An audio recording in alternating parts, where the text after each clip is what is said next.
Hi everyone, it's Rachel. I can't tell you how happy I am to be bringing news from our services directly from my office in Warrington today. It's been a long winter working at home, and I'm so delighted to start the reopening of head office and to be filming this information for you here today. Can you remember what you were doing in 1995? I certainly can. I think I was just about getting over my wanderlust and my years of travelling after being in university and just starting to settle down in one of my first jobs over in Wigan.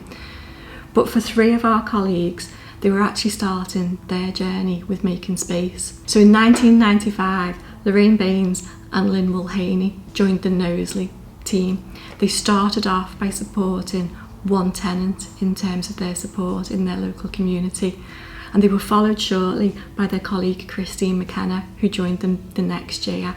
So I don't know if I've done the maths right, but I think between the three of you, you've got 77 years of service for Making Space. Can't thank you enough. Your team leader Leah has given me a few little bits of information about some of the things that you've achieved in the time you've worked with us. A lot of that has been about how you've grown from strength to strength in the service, and a lot of that's also been about you all achieving your MVQ level 3s in health and social care, which is just an amazing achievement. And I think you all know I'm so committed to people getting qualifications. It's such a professional and personal fulfilment when you finish a qualification, so I'm really glad that you've been able to achieve that while you've been here at Making Space.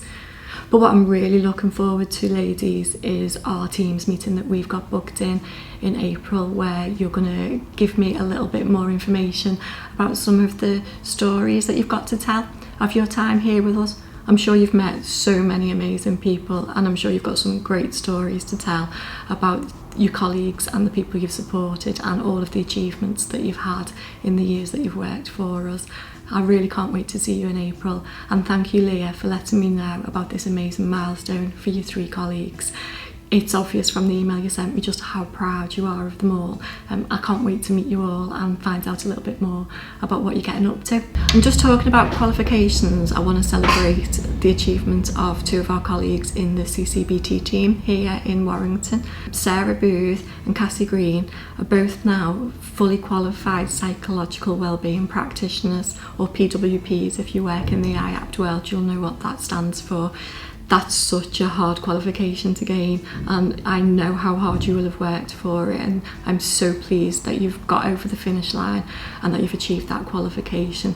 We're all incredibly proud of what you've done, and what we want now is for you to support the next three colleagues from your team who are about to embark on their qualification. So good luck to Stephen, to Lisa and to Kayla, because you're starting your PWP training now, and I can't wait to be sharing with everybody when you've passed your training too.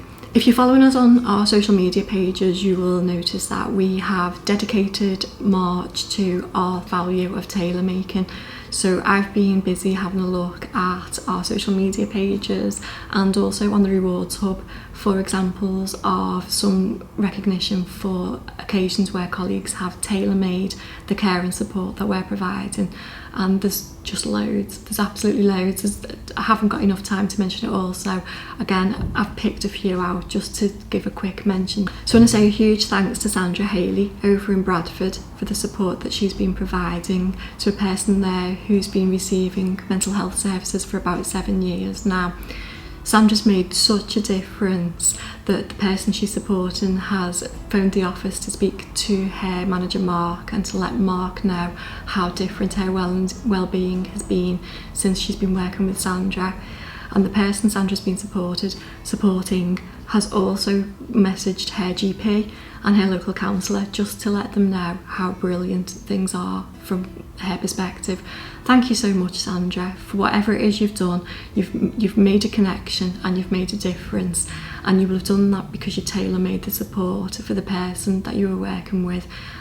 That's what we're all about. So thanks for living our values, and I can't wait to hear more about what you've done and how you've achieved it. Thank you. In Cambridge Carers Services, they've been busy tailor-making the support that they provide to carers. So a huge thank you to Annabelle and Stephanie for the online craft session that they've recently hosted.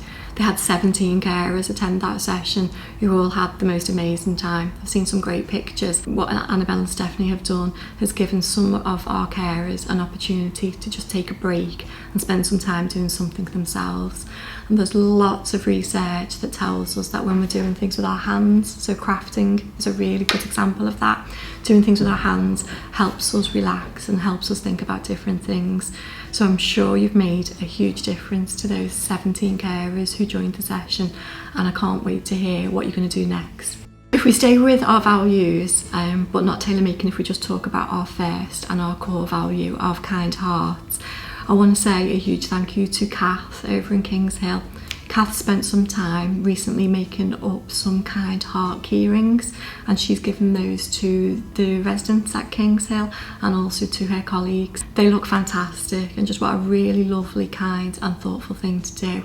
Thank you so much, Kath, for that. I'm going to pop over and I'll take a look at them in real life as soon as I'm allowed out in services again.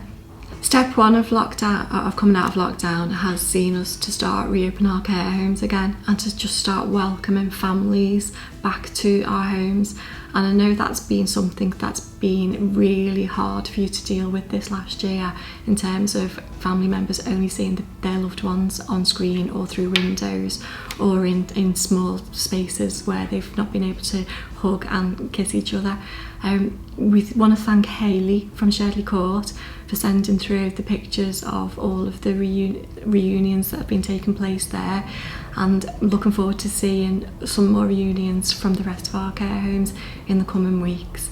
It's been a long time and our families have been really patient with us, and I want to thank our families and our residents for bearing with us for this last year. And I really hope when your time comes to be reunited with your family, you have the most special, amazing day. It's great to see. I really, really love it. It's always nice to be able to wish people a happy birthday, and it's really great that today that I can say a happy birthday to somebody over in Doncaster. So a very happy birthday to Betty, who's going to be 90 soon, over in Moat Hill's day service. I am sure everybody's going to make your special day really, really fun, Betty, and I'm sure you'll have lots of tales to tell us when we can come and see you, and you can let us know what you got up to for your 90th birthday and what your plans are for the rest of your 90th year. What a lovely, lovely achievement, Betty. Very, very happy birthday from me and all of our colleagues at Making Space. So that's everything from the services in March this time around. Please stay safe, everyone, and do take care, and I'll see you in April with more news from our services. And thanks to everyone who sends me updates on a regular basis. I really, really appreciate it. Take care, guys.